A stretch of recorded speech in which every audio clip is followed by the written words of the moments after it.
This is Dom Bettinelli, the CEO of SQPN, with a brief but very important message. For more than a decade, SQPN has produced the Catholic faith and pop culture podcasts that you love. We're a nonprofit organization, so it's only your generosity that lets us carry out our mission. We haven't run a fundraiser in 2 years, and that's why we need to ask for your help right now. Please make a pledge of whatever amount you can afford to help us continue providing your favorite podcasts, as well as exciting new ones we have planned. To make your pledge and find out about the free thank you gifts we'd like to send you, visit sqpn.com/give. That's sqpn.com/give. Thank you for your generosity. May we hear from you today? You're listening to The Secrets of Star Trek, Episode 21. Captain to bridge. Spock here. Make it so. Surrender is not an option. Attention crew of the Enterprise, this is James Kirk. We are all explorers, driven to know what's over the horizon, what's beyond our own shores. We would have helped you get home if you had asked. That's who Starfleet is. Hi, I'm Don Bettinelli, and you're listening to The Secrets of Star Trek, where we will discuss the hidden layers and deeper meanings found in all the Star Trek TV series, movies, and more. And today we're discussing the second original series pilot, Where No Man Has Gone Before. And joining me today on the panel are Jimmy Aiken. Hi, Jimmy. Howdy, Dom. And Father Corey Stika. Hi, Father Corey. How's it going? So I said the second original pilot. Of course, was it last time or 2 weeks ago? I forget what it is now. I've lost track of time. But we discussed The Cage. I think it was last week. We discussed The Cage, which was the first original series pilot. And normally they didn't get a second, but they thought The Cage was too cerebral, so they said, why don't you make another one? We'll throw more money at you. Right. And so now we're going to talk about that second one. And a lot happened in between those two. So this was one important thing to note about this episode, just to like right off the bat, is it was the second pilot, but it wasn't one of the first 2 episodes aired of the series. In fact, it was the third episode. It aired September 22nd, 1966. And it was the third episode aired, which would have been, for people watching at the time, would have been very confusing because it was the ship looked different. There was different, like on the sets where like the bridge had some different stuff, different uniforms. So, and the different crew, like when the first 2 episodes aired, Mr. Spock was the first officer, and then suddenly there's this one, and then there's Gary Mitchell's the first. So I can imagine how confusing it would have been, especially in a time before social media and all that other ways for fans to get information. I guess you must have just been used to stuff being weird like that. Yeah, well, you could have always assumed this is an alternate universe or something this week. Yeah, I don't know if that was quite in the lingo at the time, but no, they not only in rarefied circles, but it would have been weird, and TV execs just didn't care too much. They had hours to fill. Exactly. And one of the reasons they did that was they saw they aired Mantrap and Charlie X before this one. Yeah, because there were. Go ahead. And there was controversy about that behind the scenes because Mantrap, which is the salt vampire episode, was not meant to be the premiere episode, but the network, we want a monster to go out the gate with. So that was the first monster they had. Right. And again, they thought that this second pilot was still a little too wordy and expository, which is just, TV execs. And I don't think they've changed, so that's the problem. Right, exactly. They're still too... Well, now they have all kinds of other stupid requirements of TV shows. But so anyway, so one of the interesting things I found out was that after they rejected The Cage, Desilu Studios and Roddenberry offered 3 possible scripts for the second pilot, which was this one, Omega Glory, and Mud's Women. Interestingly enough, the Omega Glory and Mud's Women were written by Roddenberry. This one was the one that was not written by Roddenberry. And I wouldn't say it's necessarily the best of the three because Mud's Woman is actually pretty good, but Omega Glory is terrible. Yeah. But each one of these like kind of displays Gene Roddenberry's proclivities. Because in this one, we have another man against God story, right? Which is one of Roddenberry's recurring themes. In Mud's Women, it's the space hookers episode, and so it's Gene Roddenberry's sexual fantasies. And then Omega Glory is Gene Roddenberry gets to speechify about the good of mankind, because that's the one where they find the planet where it's a parallel world and they have an American flag, and with the comms, the Chinese communists have taken over America, and it's a weird political allegory. I think wasn't that Man in the High Castle? Oh, never mind. That's a different similar. Yeah. So the other interesting behind the scenes, sort of prelude to us discussing the actual episode is that William Shatner was the third choice for Kirk, and that they first considered Jack Lord from Hawaii Five-0 and the actor Lloyd Bridges, who has done a lot of different things. Wasn't he Journey Beneath the Sea? Journey Beneath the Sea, yeah. Sequest, whatever it was, yeah. Yeah. He had proven ability in this genre, which is it's a similar enough genre. And Jack Lord was, Jack Lord. But very interesting choices. Book him Spock. What's that? Yeah, Book him Spock. Yeah, exactly. For all of Shatner's flaws, which he's not the world's greatest actor. I think as Kirk, I think almost everyone agrees he's good. He's Kirk. Yeah, he is, and he had a history in sci-fi too. He appeared in several Twilight Zones and things like that. Right. Also, other people connected with Star Trek had worked with Roddenberry before in his first series that he produced, The Lieutenant. So the first officer in this, Gary Mitchell, is played by Gary Lockwood, who was the lieutenant. He was the star of Roddenberry's previous show that got canceled due to Roddenberry being a jerk. Which is also what would happen to Star Trek. Yep. Also, Majel Barrett and Leonard Nimoy and Nichelle Nichols were all in The Lieutenant as well. So a lot of them came on over to Star Trek after that series. And there's even, I've seen a clip of an episode of The Lieutenant that has Gary Lockwood and Majel Barrett and Leonard Nimoy all in the same scene, where Leonard Nimoy is playing this kind of fast-talking agent in a hotel room, making deals over the telephone. That's great. Now, correct me if I'm wrong, but Leonard Nimoy was in Mission Impossible, the series, too, right? He did after some of Star Trek. After Star Trek. Okay, right. I was trying to get the order of that right.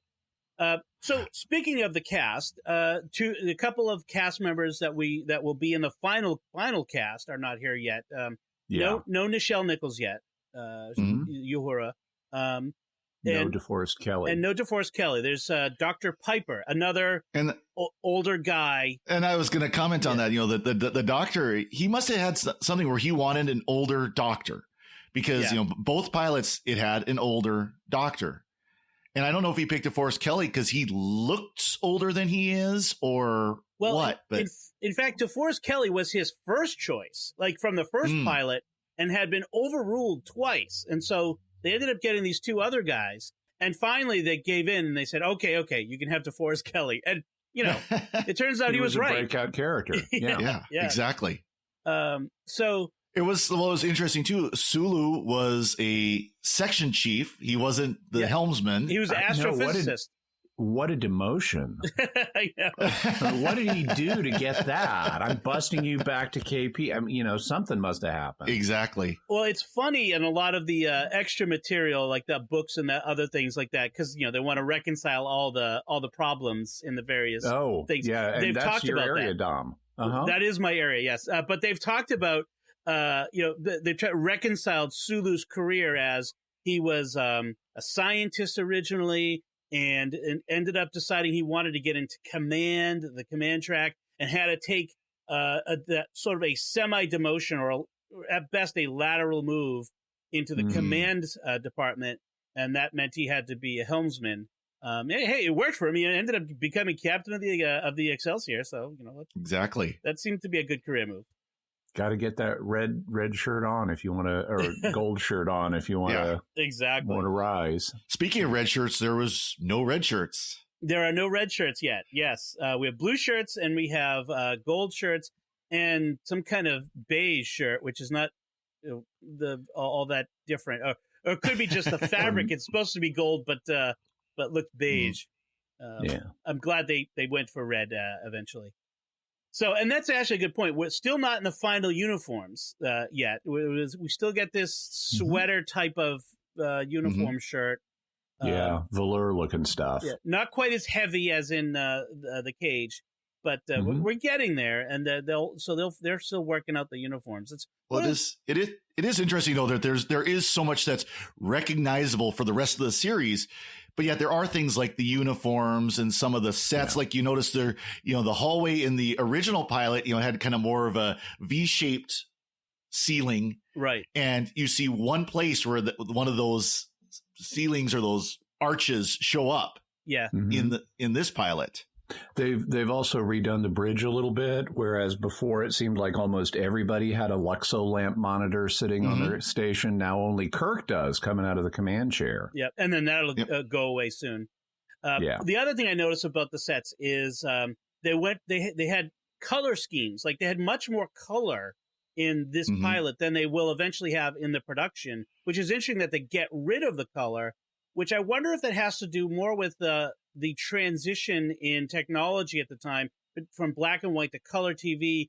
While it was highly touted as in color, living color, or Technicolor, whatever the NBC thing was, that's a lot of people still had black and white TVs, and maybe the colors didn't come across very well. By any chance, Dom, were you watching the remastered edition of this episode? Because they've pumped up the color in a lot of the remastered episodes. Yes. Oh, really? Okay, yes. I was watching the Netflix version, if the outside scenes of the ship look CGI, because they're the remastered CGI. Yeah, I mean the exterior special effects were much more modern, much better. Okay. In the original, where the rooms, did the rooms have color schemes? Like, was sickbay green? Yeah, they were, but it didn't come across as well on film or television as it would today. It actually, there was a I forget the gentleman's name, but the lighting director was considered revolutionary at the time for what he did, because we all have memories growing up of seeing Star Trek with those purples and blues and greens in the background. Yeah. And that was just Star Trek. Nothing else did that. This one guy had the idea because he was trying to go for a cinematic level of color saturation. And on a TV budget, the only way he had to do it was use these color gel sheets over big lights. Okay. And that was how they did the alien planet atmospheres and the walls of different ships and buildings. Right. And it was a kind of low budget way of trying to achieve high level color saturation. And which would be extremely difficult, because the NTSC color standard at the time, the broadcast color standard at the time, yes, it was in color, but it wasn't by much. I mean, compared to what we're used to, I mentioned this with when we talked about the animated series, where there are certain things that we can see now because of our high definition, high quality TVs. Well, color is one of those things. The color capabilities of our modern 21st century flat panels is light years, pun intended, of from what those TVs back in the 60s could produce. I mean, it was still revolutionary for the time, the color that they could produce, but we would look at them today and they would look very muted, very blah, almost like this is just a step above black and white, because it frankly was. Right. Right. That's true. So, speaking of the special effects, I just want to bring up one other element from behind the scenes. Is apparently the special effects on these two pilots caused the head of the special effects company they were using, Howard Anderson Company, caused him to have 3 nervous breakdowns. The poor guy, Daryl Anderson. There's a story that's told that the stress of trying to bring these new opticals in on time and on budget, just like drove him nuts. In fact, when at one point Bob Justman and Gene Roddenberry, went to the company, said, "Hey, how's it going? We need the new title sequence soon." And the guy kind of just jumped to his feet, screaming, "You'll never make your first air date!" And he burst into tears and ran out of the room screaming. Whoa! And the poor guy, they had to they sent him to Palm Springs for like a rest and recuperation period, and Wow. then they composed the title sequence from stuff that they'd already shot. So, but this was so. I mean, what it tells you is the special effects were so cutting edge that it was really driving these guys to the edge. And this one has a lot of special effects. So we've got the reversed out weirdness when Dr. Daner and Gary Mitchell are zapping each other. We've got the phaser rifle. We've got the energy barrier at the edge of the galaxy. We've got all these spaceships and planet shots for the first time. Yep. So there's lots of stuff going on. It was very heavy on all of that stuff. So yeah. So let's go ahead. I was going to say, just on a more practical level, though, you talked about the practical effects. The tinfoil contacts could not have been comfortable. Oh, yeah. Well, I have a feeling that Gary Lockwood couldn't see anything. Like they were I have a feeling that they blinded him. There was if you look closely, there are little pinpricks, little cutouts. So they could see, but they'd only see this little tiny perspective, because he kind of looked around as if he couldn't really see much or anything, which actually helped with making him seem weird and otherworldly. Yeah.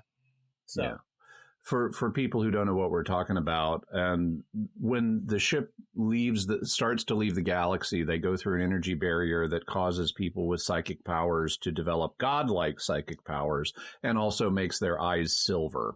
Yeah.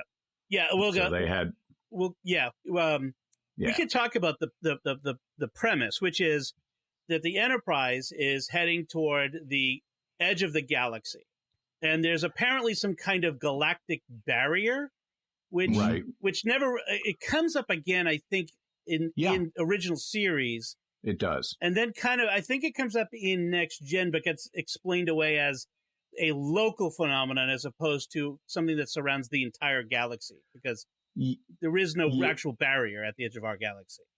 Well, so far as we know, and presumably not, and we don't see them around other galaxies. So this is just a bit of imagination. Right. It's interesting, but there's this big pink ribbon around the edge of the galaxy that the Enterprise is flying towards, and it's like, why don't you just fly over it? Exactly. Yeah, exactly. Or under it, for that matter. Also, this is kind of striking, given and a little inconsistent with what we later learn about the geography of the Star Trek galaxy, or the astrography of the Star Trek galaxy, because they're only 10. There are only a few. I mean, they go right up to the edge of the galaxy to go through this barrier. Well, our galaxy is like 100,000 light years wide. We're 20,000 light years from the center, and that means the whole thing is, the radius of the galaxy is like 50,000 light years. We're 20,000 from the center. That means they've traveled 30,000 light years from Earth, right, to get to this barrier, which is farther than to the center of the galaxy, and that's just way off scale from what they later establish. If there's one thing that Star Trek has been really bad at through every series and every movie is time and distance, the time it takes to travel distances. And the one series that really makes a big deal out of it is, of course, Voyager. We've got to travel, 75,000 light years, and it'll take us 70 years or something like that. So we get this. Okay. So a ship traveling, at maximum cruising speed, not necessarily maximum cruising speed, can maybe travel 1,000 light years a year. But then we get things like, people traveling from Bajor to Earth in a couple days, and and then the J.J. Abrams reboot, we're bopping around the galaxy in a couple hours. They blink an eye and they're there. Right. Yeah. That's, as someone who's really into I'm almost obsessive about the technology details. It's just from my childhood. Really, almost. it really drove me nuts. It still does, actually. I'll be honest. It drives me nuts when they're not consistent. Like, at least be consistent. To go to the edge of the galaxy and back, the opening narration should have said, these are the voyages of the Starship Enterprise. It's 65-year mission. Exactly. Right. Exactly. Except there is no opening narration yet. Yes. That's you get no just music over the credits, and only Shatner and Nimoy are listed. Right. That's one nice thing, at least, of course we do Secrets of Doctor Who. At least with Doctor Who, they just kind of go wibbly wobbly, timey wimey. It's, wave a hand at it and it's gone. And it's just, that's a part of the show. It's expected. The way they establish the technology is that they can travel nearly instantaneously to any time or place. And if we'd done that with Star Trek, that would have been better. But even within this episode, they talk about our warp engines are out. It's going to take us decades to get home. Okay, right, yeah. I get that. All right. I mean, even then, that's not. It's kind of ridiculous because if you're traveling below the speed of light, it's not decades; it's generations. It is the risk, though, with science fiction like this. They didn't plan on Star Trek being a 50+ year world, that it was going to be this series that was going to hopefully run for a few years and make lots of money, and everybody would enjoy it, and and they'd be happy, and that would be it. Well, and they go on to another series. Right. In their defense, I have to point. They don't actually say in this episode how fast the ship can travel. I mean, there's nothing has been established how that maybe warp speed means you can go 1,000 light years in a day. I mean, it's never been established. So they didn't think of that ahead of time, and like you said, they didn't plan out that we'd have to do this for decades. So we should be really strict about it. I get that. It's just me being annoying fan. Yeah. So let's talk plot. Yes. In this episode, it starts just the way the previous pilot started, with them hunting for a lost ship. It's like, wow, another lost ship premise. The first one had crashed on a planet. This one had gone beyond the edge of the galaxy. This one was 2 centuries ago. It was called the Valiant. And they beam aboard what's essentially its black box to find out what happened to it. But before that, we get a scene with Kirk and Spock playing 3D chess. And Spock thinks he's got Kirk cornered, and then Kirk pulls a surprise move and upsets Spock. And we have some interesting background on Spock. At one point, Kirk says, before he pulls a surprise move, "You play a very irritating game of chess, Mr. Spock." And Spock says, "Irritating? Ah, yes, one of your Earth emotions." And because apparently there are emotions that are unique to Earth. Yeah, and also, but apparently not all emotions are unique to Earth, because smugness and happiness and self-satisfaction are apparently Vulcan emotions. As he says that, I know, he gets this little smile on his face as he says it. It was really funny. And then when Kirk pulls the surprise move, he says, "You still don't know what irritation is, Mr. Spock?" And Mr. Spock says, "The fact that one of my ancestors married a human female," and then he gets cut off. Yeah. And so notice, so they're establishing Spock has mixed racial heritage, but it's just one of my ancestors. It's not mom at this point. Yes, that's a good point. I like Kirk's response, by the way. Terrible having bad blood like that. Yeah.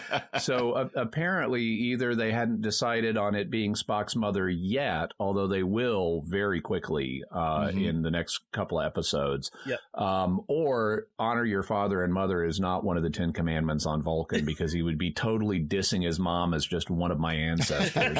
Right.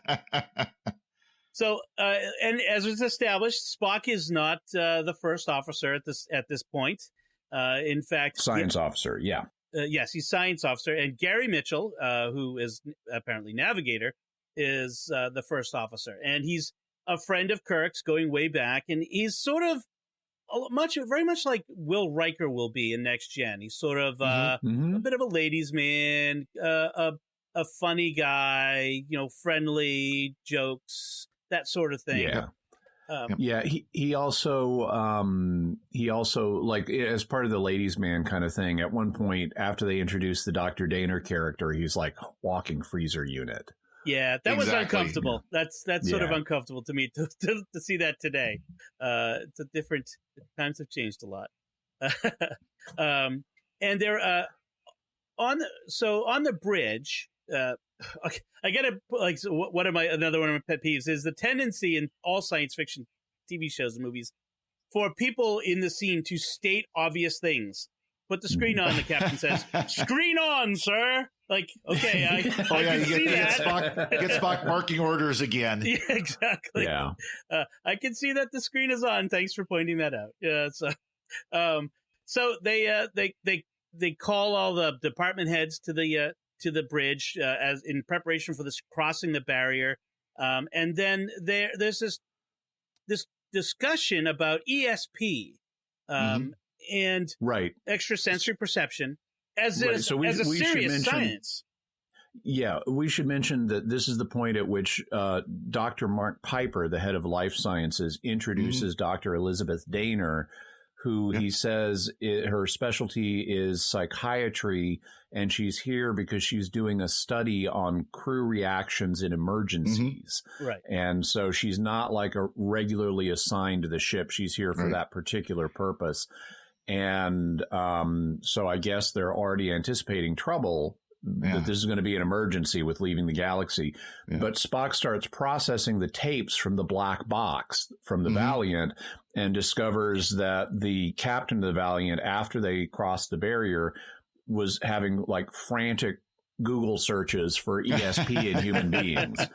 And so, looking at his search history, they're wondering what that can all mean. Right.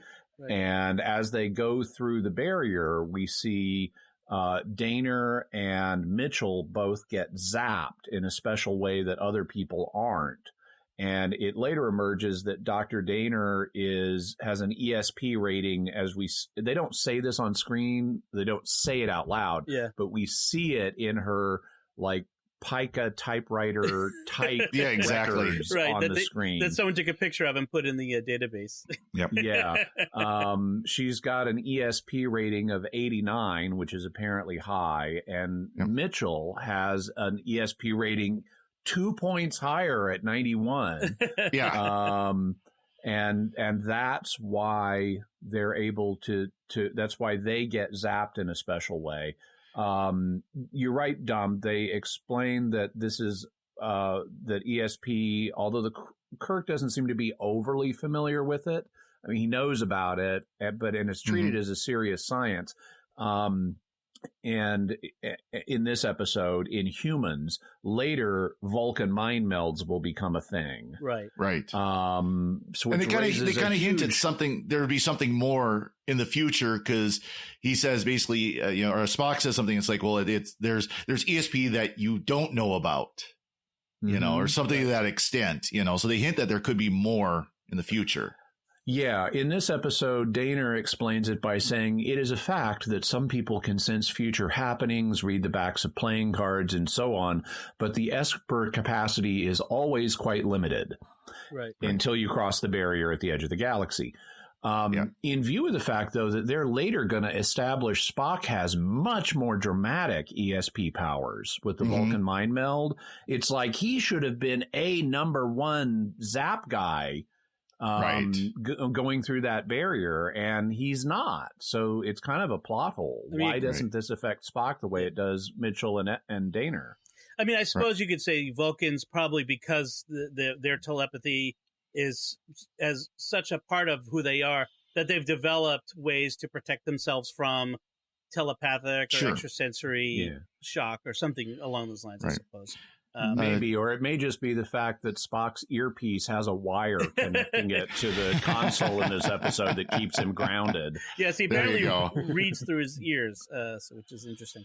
So one thing real quick, talking about Dr. Daner, she was played by Sally Kellerman, who is known as Hot Lips Houlihan from MASH. That's what most people know her as. I didn't realize that was her. Wow. She looks so different from the movie, not from the series. No, same actor, same actress. Right, it's not Loretta Swit. Okay, yeah. Loretta Swit's the TV one. That's right. Right. Yeah, that's why she doesn't look familiar. Yeah, no, Loretta Swit. Yeah.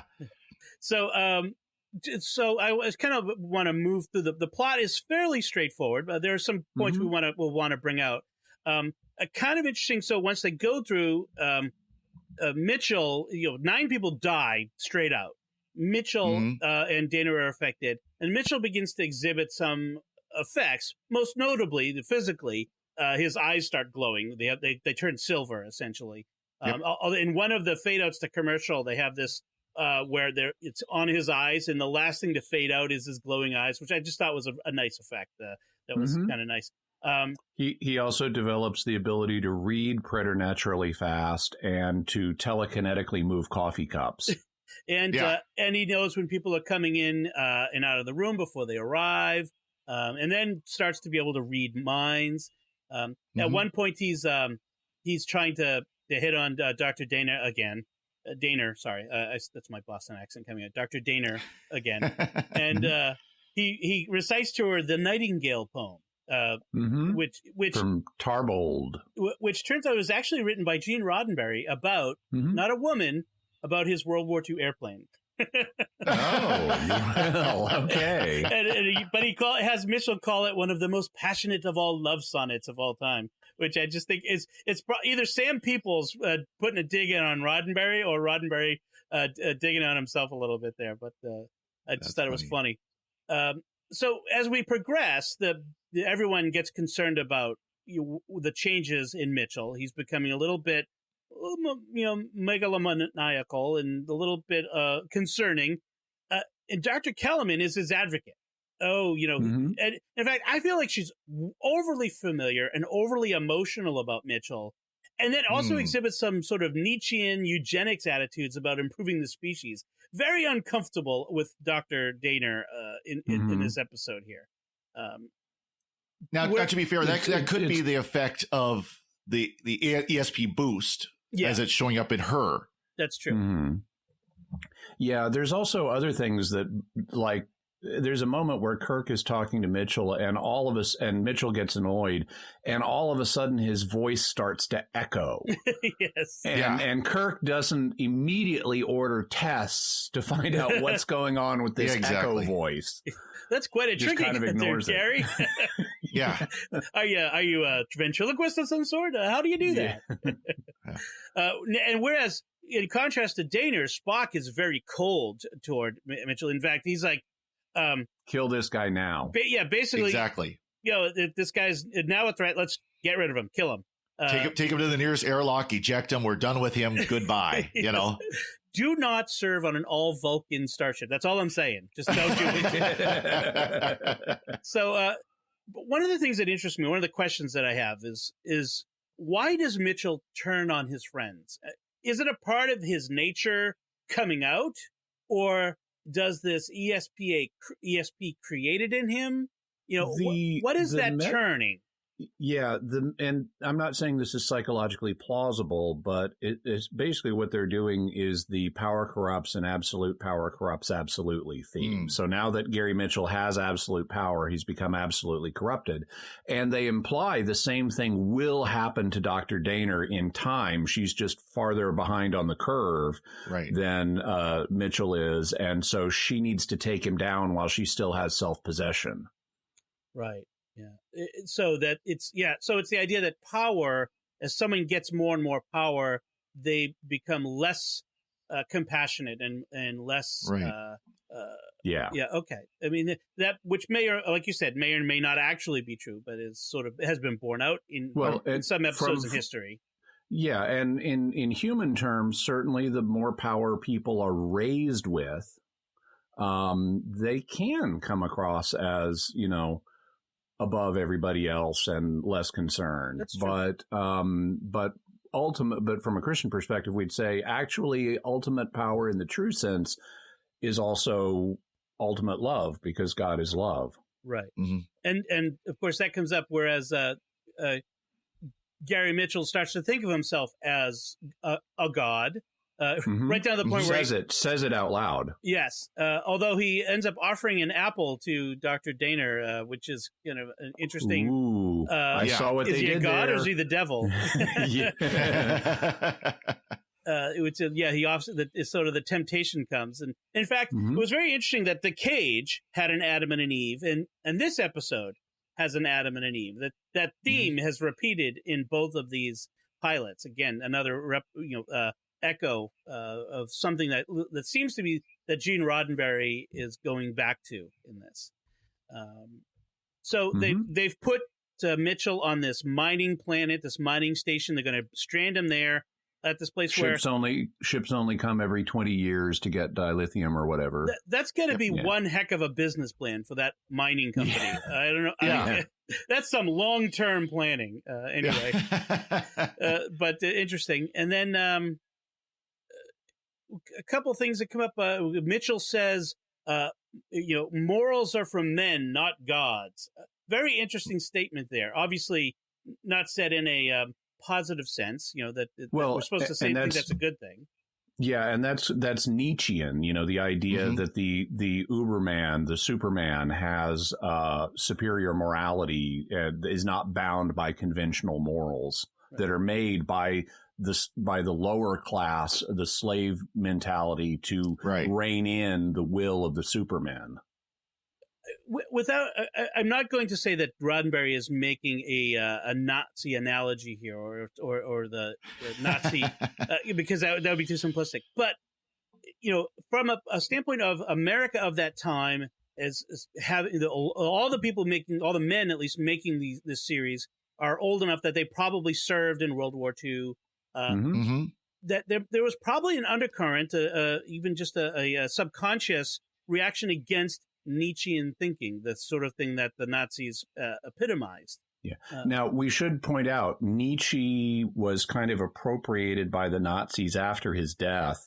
And Nietzsche, and even Nietzsche himself, scholars will say, was somewhat misrepresented because he went crazy and died very young. Yeah. And his sister then published a bunch of notes he had and edited them. And there's always been this controversy about how much of that is actually Nietzsche's thought. And and so even though the Nazis have tarnished Nietzsche beyond what he would otherwise deserve, there's always been this question about exactly how much Nietzsche would have gone along with some of the, with the way he was later appropriated. It's a good point. It's also interesting. He's not actually mentioned in this episode, even though his thought seems quite present here. The philosopher that is mentioned is Spinoza, Benedict Spinoza, kind of early modern period Jewish philosopher who Gary Mitchell has been reading and describes as very simple, childlike, really. And I don't know if you've ever read Spinoza, but I can see that. Oh no, Father Corey, we gotta strand Jimmy on a mining station. Yeah, exactly. So a couple other things. The episode reached its climax with Kirk having to, as the captain and as Mitchell's friend, he feels it's his responsibility to take out Mitchell, to remove him as the threat. He takes it very personally. This is very characteristic of Captain Kirk that we'll come to see, whereas he takes that responsibility on himself. Even though they could end the problem from orbit using planetary extermination by neutron radiation, right? Which is the phrase they use, which actually would work. I mean, that would kill everything. Yes. And so they could do that, but instead we get a personal confrontation between Kirk and Mitchell. And just like we got to see a laser cannon in the previous pilot, now we get to see a phaser rifle. Yep. Yes, Spock gets that. He pulls out that phaser rifle, and he's got it like, I'm ready to rock and roll. Oh, I love that. I love that. Like Kirk a Tommy gun or something. Did you get this? That I didn't order. Oh yeah, we did. Yeah, Spock walks up. Oh, I got it here. We also get the first ripped uniform shirt on Kirk in this episode in his fight with Mitchell. We have Mitchell with the, just like all supervillains, has the overly elaborate plan to kill Kirk, where he telekinetically creates a grave with a gravestone that he's going to drop Kirk into. Even though he's known him for 15 years, he doesn't know Kirk's middle initial because it says James R. Kirk on the tombstone. Exactly. Well, the fans have come up with an explanation for that too. It was an in joke between Gary Mitchell and Kirk at the Academy. It was some kind of, they came up with some kind of weird nickname for him or something like that. But very funny. And so it was not just by dint of brawn, on Kirk's part, but also by his persuasion of Dr. Daner to reject Gary Mitchell's temptation, in that temptation in the desert of that planet, if I may. Notice the reversal. In Adam accepted Eve's temptation, and here Eve rejects Adam's temptation. Exactly. Yes.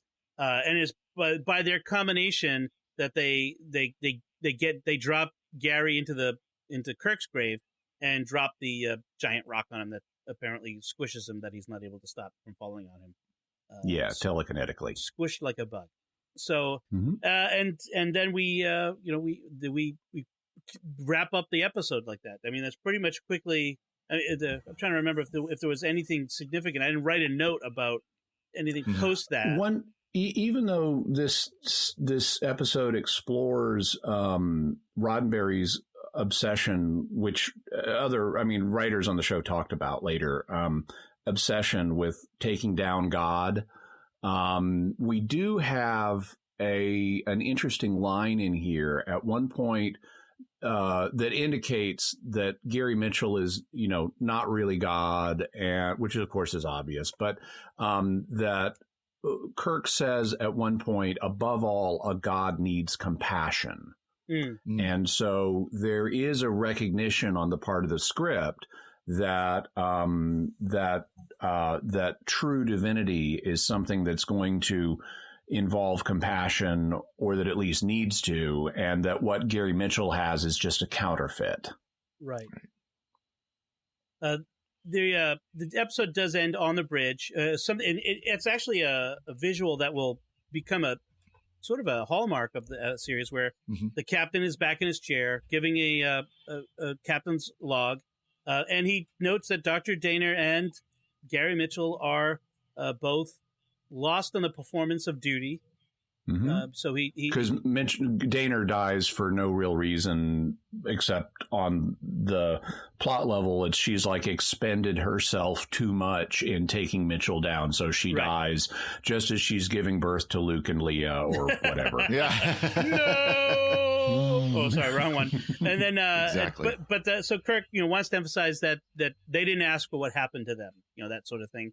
Spock says, I felt for him too, sort of bookending the episode from that first scene where he talked about Earth emotions, and then the end. And then Daner also had a line in there saying, "I know people from your planet don't have feelings the way we do." Right, and that the way we do could be taken either to mean at all or in a human fashion. Right.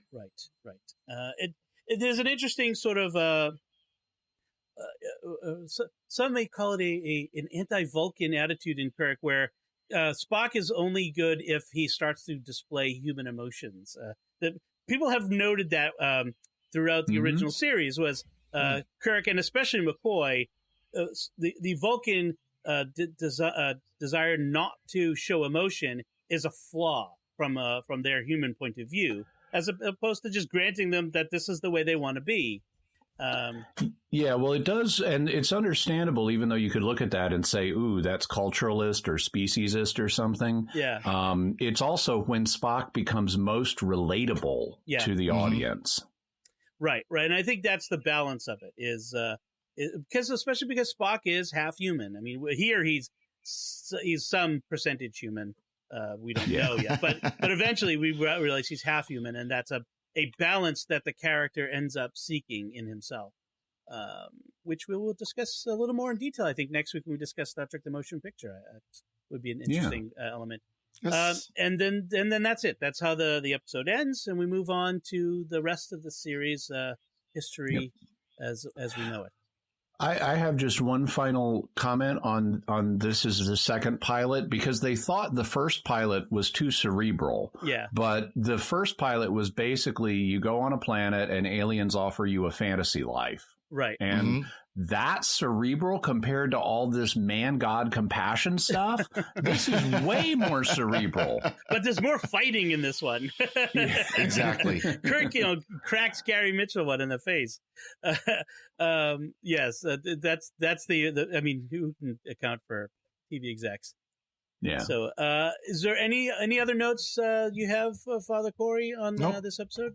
Jimmy, anything else? Nope. Okay, so that's it from us then. So, what do you think? What do you think of this, second original series pilot where no man has gone before? Well, we want to hear from you, so let us know by visiting sqpn.com/trek and finding the link to this episode and putting a comment there, or going to our Facebook page, the SQPN Facebook page. Leave us some feedback there, or send us an email to trek@sqpn.com. Folks have said, hey, I don't have a Facebook page. How can I, respond to you? Email is perfectly fine. We'll read emails on future podcasts. You can also, if you have Twitter, you could respond on Twitter as well. Or if you're watching on YouTube, you can use the comment box on YouTube. Exactly. Any of those. There's lots of ways to respond to us. So if for whatever reason you don't have a Facebook, that's fine. Please go to iTunes and Google Play and other places, Stitcher and TuneIn. Leave us reviews. Give us, the 5-star review if you can. Recommend us to your friends who are Star Trek fans. We're trying to grow an audience here, and the only way we can do that is actually through your help. You are our greatest advocates. Your recommendation makes the difference and gets more people out there. So with that said, we'll be back next time when we'll be discussing, as I said, Star Trek: The Motion Picture. Until then, Father Corey Stika, thank you for joining me and sharing the secrets of Star Trek. Thanks. Almost said the motion picture. Jimmy Aiken, thank you as well. Live long and prosper. And once again, I'm Dom Bettinelli. Thank you for listening, and remember, my love has wings, slender feathered things, with grace in upward swept curve and tapered tip. Now, if that ain't the greatest love sonnet of all time, I don't know what is.